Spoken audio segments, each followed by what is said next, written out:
So with the block, we of course see that it has three dimensions. We have the long side, which is the long side, or it's also known by the children as Papa Bear.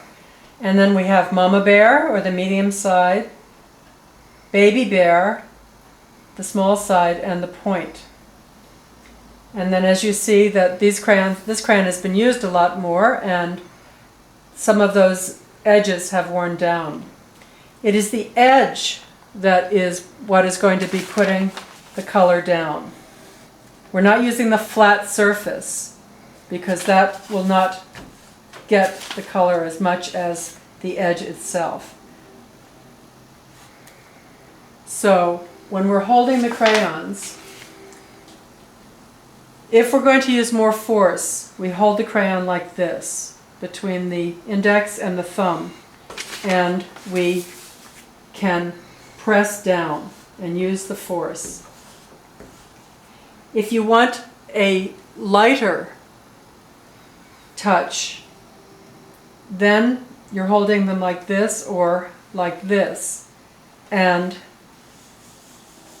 it's a much lighter touch. You're not putting as much of your will forces with your thumb into the crayon. So there's the firm grasp and the lighter grasp. Right, now with these strange looking crayons, there are essentially three different kinds of strokes that you can come up with. There's the cloud, which is, you see I'm holding it with the light stroke, and this feels like it needs a little cleaning. And the cloud is just a soft, somewhat circular shape. And I see I have more than one piece of paper, and it's not cushioned as nicely. One piece of paper is much better on the pad. So this is a cloud. It's just a soft shape, and you see that I'm just using the gentle grasp. The next is using Papa Bear, the edge of Papa Bear, and this creates the bands. And you see I'm holding it differently because I'm using a little bit more will. You get straight bands and you can get curved bands, and you can get any other stroke as you want. The third is generally done with Mama Bear, medium size, and that is the ribbon. And this has more articulation, more gesture in it. So you have the cloud, the band, and the ribbon. Now, the cloud, you can have it very, very light on the outside and get very, very much darker on the inside. And that gives it a bit of dimension, as you see. And you can just do the opposite, where the outside of the cloud is you press much more, and on the inside it's very light. And that almost gives you a shaded sphere, kind of. So you can vary the pressure, and it will vary the intensity of the color. On the band, it's very easy just to get a uniform width of a band of color. You can also, if instead of pressing uniformly, if you press more at the top part of the crayon, you're going to get a shaded band where you see the edge is much brighter, and it fades away. And that is something that you should experiment with. Actually, you should do all this. You should try to do some of the clouds. Just make a variety, fill a whole page with different kinds of clouds. To experiment with pressing harder and lighter. You experiment with the bands, doing some that are even and straight, and some where you're pressing more on one end of the crayon and letting the other end actually leave the paper. Do you see, like this angle? Using the bands that are uniform, it's good to experiment doing it so uniformly that you can't even see where it ends off.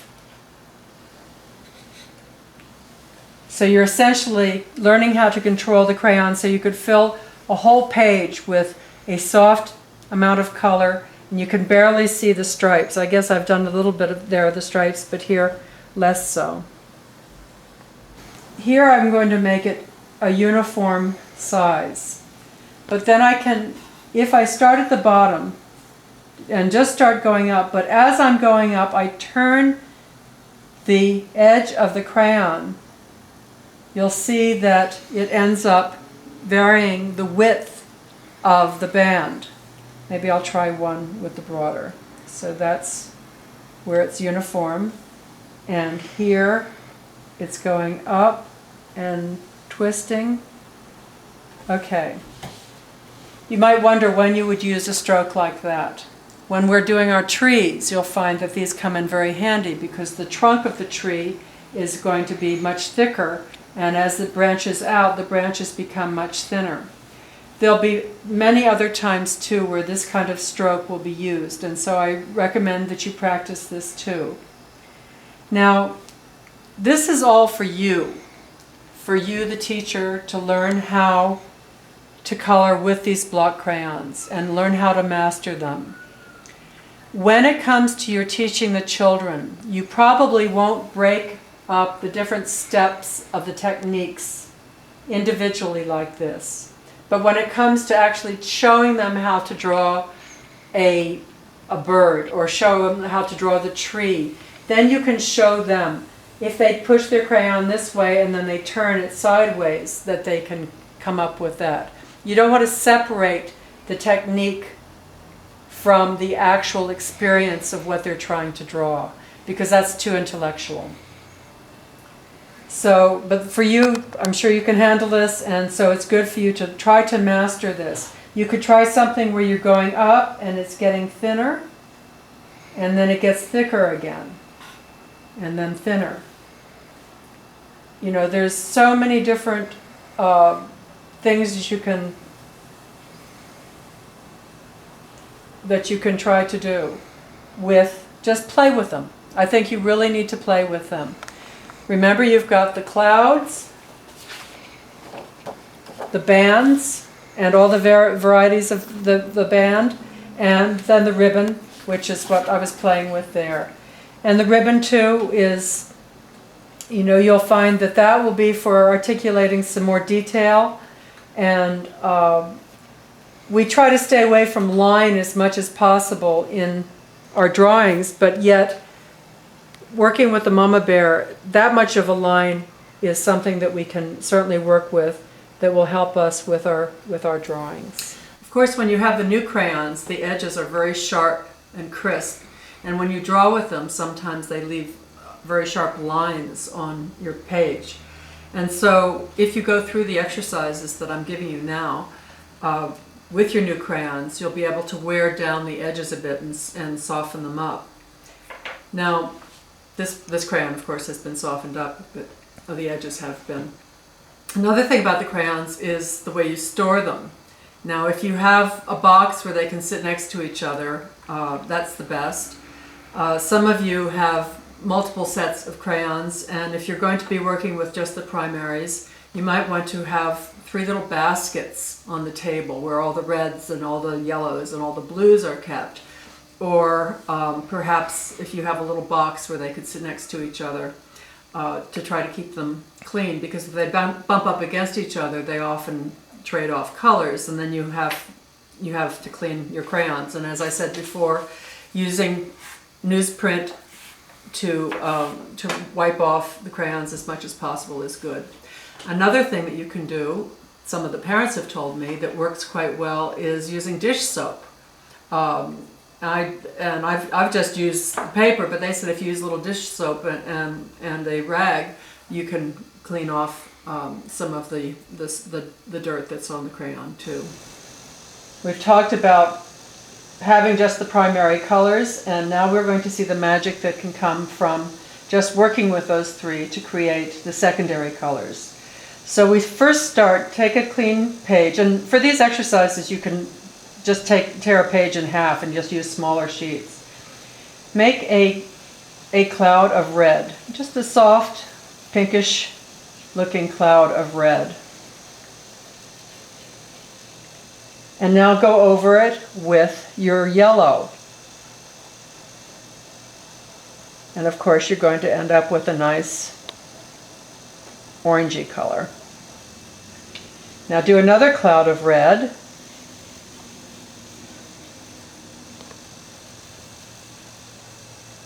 And practice these clouds so you can try to avoid lines as much as possible. And also, as you're using your new crayons and wearing them down, you'll find that you'll have less lines. This time we're going to go over it with the blue. And here we're getting more of a purple. You can also go back over red and blue until you get the actual tone quality of purple that you want. And then of course the last one would be making a cloud of blue.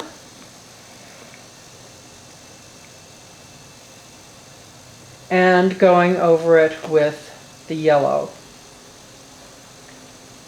Now they say that there are 100 shades of green or 1,000 shades of green, so you can experiment yourself and come up with as many shades of green as you can with just these two crayons.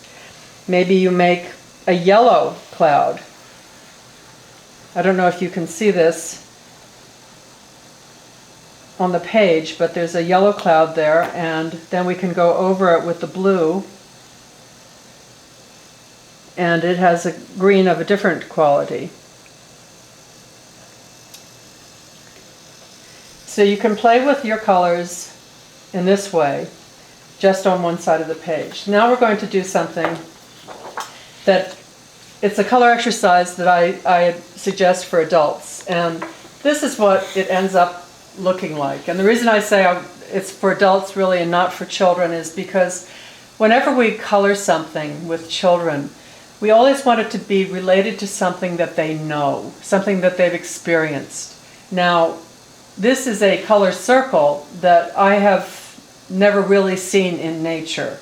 I guess the closest thing I've seen to it is a variance of this, which might be in a bubble. You know, the colors that you see in a bubble. And of course, children will always see, they've seen rainbows. And so we will be doing an exercise with rainbows. But for you first, for you to gain some expertise in working with these colors, I want us to make this color circle. So you take a clean piece of paper, and I want you to imagine an equilateral triangle, kind of a large triangle, 3 points. And each of those 3 points, I want you to put a small cloud of one of the 3 colors.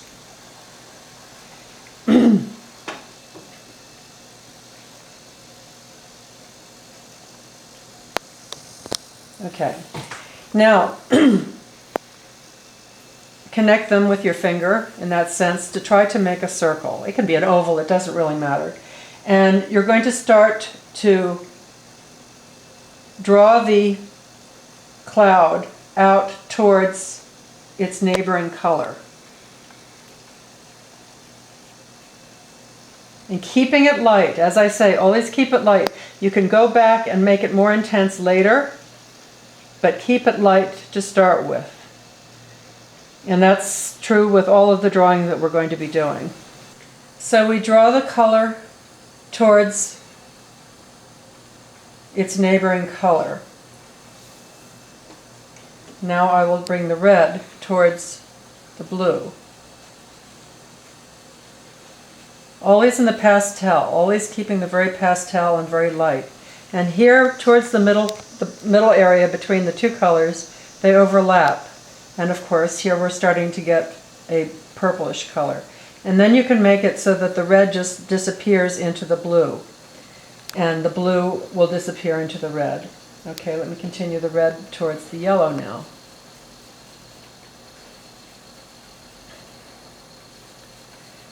I found that this is a very satisfying exercise because there are a lot of variances that you can experiment with. I'll show you what some of those varieties are.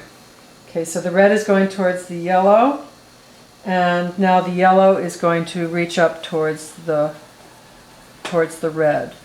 And when it crosses, of course, we get a nice warm orangey tone. And then it disappears into the red. And actually, this is a little bit too strong, a break off from the red and the yellow, so I want to make it sort of just disappear into the yellow. And here the yellow is now reaching towards the blue. And they meet, and then it disappears into the blue. So I have to bring the blue towards. Now this is very, very pastel. And so we will want to go back over it and take your time with this, because you're learning how to master the crayon and make it do what you want. And you're learning about how hard you can press and how to make these strokes. So I'm going to try to make this a little darker. And you can not only make it darker, but you can also start making it wider if you want. Now what you can do is also take these colors, color the whole page in. So bring the yellow out this way too, and the reds out this way. If you'll look at this picture, you'll see that, in fact, this is a replica of this, where I extended the yellow all the way out to the edge, the red, the blue, and the mixed colors went all the way out to the edge. I had them come in with the equal strength towards the center, and those of you who have played with primary pigments will know that the three primaries, when they come together, make a lovely brown. And we did an experiment with that, so we'll do that in a moment. Now, something else you could do is make it very, very dark as these are, out on the periphery, and then come towards the center. Instead of going brown, you could almost make it disappear into a white. You could make it into maybe a figure 8 shape. Or anything that you can do with this idea, but the idea is that you want to have the colors merge and mingle and try to make them so that they blend and you can barely see where one color starts and the other ends. And I would suggest that you work a lot with your greens to really enhance the green. Working with the primaries, it's a little bit of a challenge, but you can come up with some amazing greens if you work at it. So this one needs to go a little bit richer to have more of a vibrant living green. Of course, whoops, now see I got a streak there, so what I can do is I can go over it very easily and softly with a cloud of color and make it somewhat disappear. And with the crayons, since you can't erase them, there will be times when you make a mistake and you find a creative way of correcting it. Okay, so this, as I said, is an exercise mainly for adults, because this color wheel is not something that is found in nature. Now for children, it is the wonderful rainbow.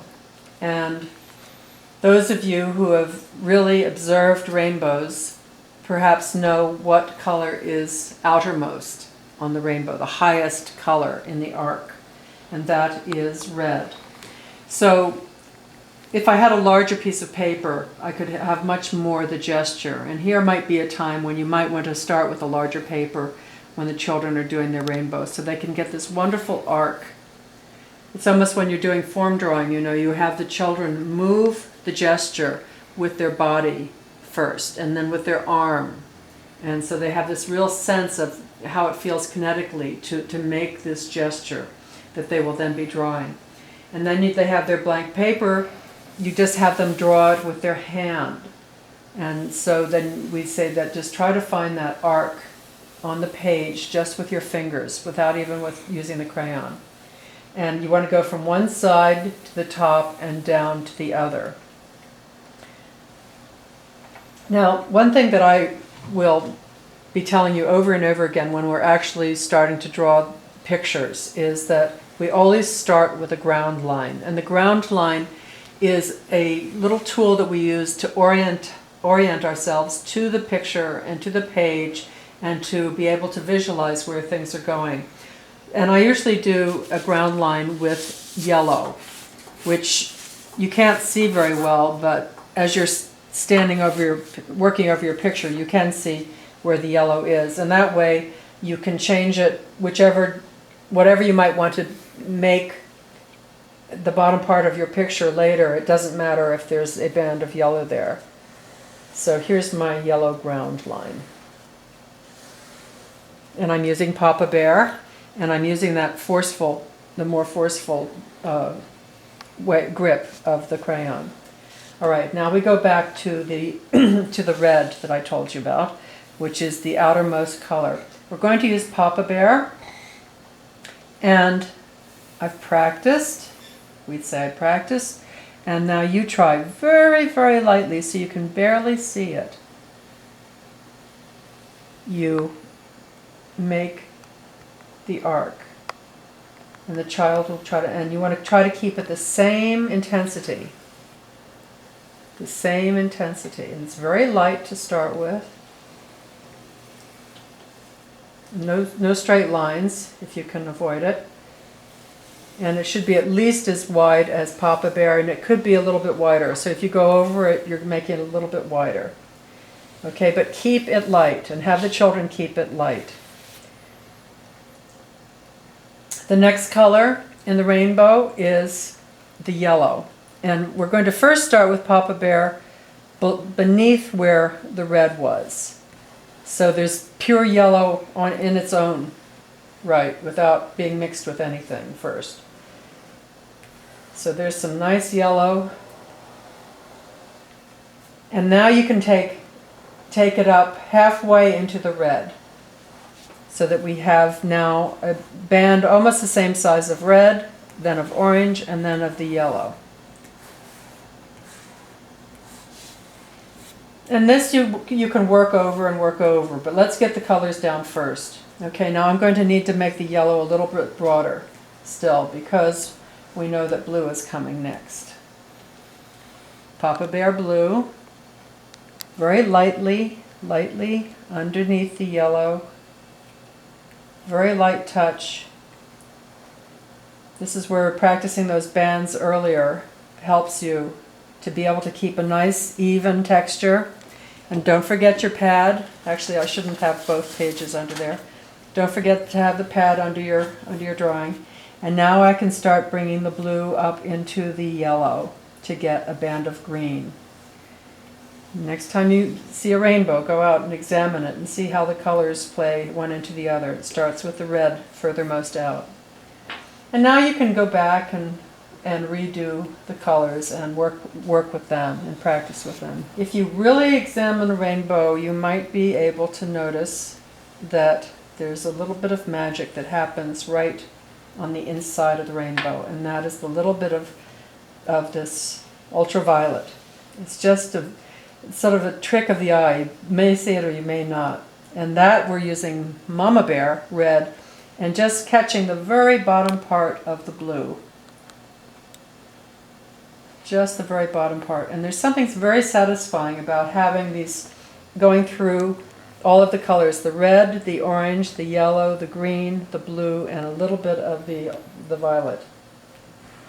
Now I see here that I made this line of red much too strong, a transition. So I'm going to go over it with a softer red to soften that sharp edge. And that again just comes with practice, to how to remedy something that might have come as a mishap, and it's really nothing very serious, and it allows you to become a little bit more creative. And then whatever you want to do with it, I put a light blue behind this. You could even put a yellow sky, whatever you'd like. And if you want to then turn this into some grass in the front, whatever. We will be working on some landscapes soon, so I wanted you just to have the children. This is something that you practice first. Please practice it first a few times yourself and figure how it is you're going to explain it to your child, to your student, how to do the different stages. And if you practice it first and run into some problems, then you're forewarned, forearmed. You know, you have a sense then of, okay, this could happen to my child when my child's doing the drawing, and I can suggest this, that, or the other thing to guide them through it. And that's what you need to keep that in mind with all of the drawings that you're doing, that there are going to be things that do work and things that don't work. There are going to be lovely surprises, and there's going to be things that you could say are a disaster. And it's a matter of you practicing it ahead of time to see if this is likely to happen, and if it does, try to figure a creative way around it. I'm not the type of person who believes that you should show that if there's a big mistake on a drawing that you say, well, let's just tear it up and throw it away, because there's always some way of transforming that into something else. So that's playing with the colors to come up with color circle and a rainbow, which you do with the children. And I'm remembering now that there's one color that is not a rainbow color that we did not work with, and that is the color brown.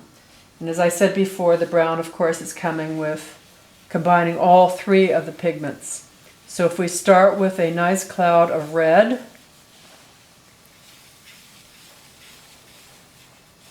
and go over it with a nice cloud of yellow,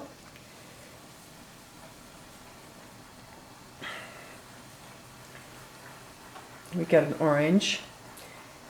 And actually, for many of the drawings, the nature drawings, when I'm doing trees and such, I often just keep the trunks of the trees an orangey color, because it has such vibrancy to it. But if you want to tone it down and make it earthier, you can add a little bit of the blue to it, and you're getting one kind of a brown. Now I'm going to maybe make this one cloud have different colors. So there's one here. If I add the red there, so that's one brown. And maybe over here we can have a slightly different brown. So practice now on maybe the back of the page that you were doing all the color clouds with. And also I've found that if you change the order of the colors, say if I'm going to make a brown, I'm going to start this one with a blue. Let's see what happens if it makes a different brown.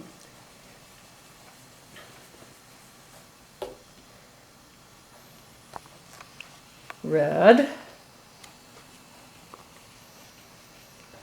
It's all experimentation. It's all your own discovery of how these things work. Don't be intimidated by the colors. They really can create such amazing, amazing things if you just play with them. So that's kind of a different brown. It doesn't seem to be quite as warm.